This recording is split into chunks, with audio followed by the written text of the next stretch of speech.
aku bilang. Petugas awalnya meringkus tersangka SW 28 tahun asal Banyuwangi, Jawa Timur.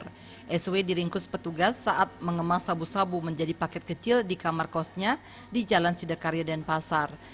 Dari tersangka, petugas menyita 27 plastik klip sabu-sabu dan 8 butir ekstasi. Kemudian penggeledahan dilanjutkan pada jok kendaraan bermotornya, petugas kembali menemukan sebuah pil ekstasi. Berdasarkan hasil pengembangan, petugas selanjutnya meringkus TS, seorang perempuan asal Bondowoso, Jawa Timur. Perempuan 31 tahun ini ditangkap petugas di tempat tinggalnya di daerah Darmesabe, Abian Semal, Badung.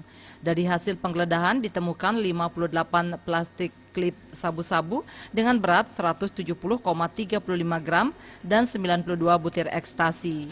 Seorang pengendali di lapas berinisial AD, jadi hasil pemeriksaan interogasi 2 hari ini sudah cukup, dikatakan bukti permulaan yang cukup sudah bisa kita lakukan untuk memanggil yang namanya AD di lapas. Kepada petugas, TS mengaku barang terlarang tersebut didapat dari seorang napi di Lapas Kerobokan berinisial AD dan akan diedarkan.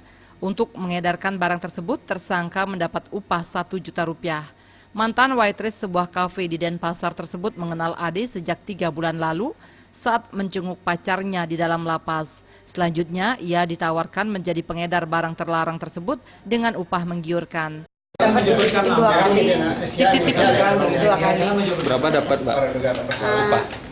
Dapat upahnya yang pertama saya dikasih 1 juta.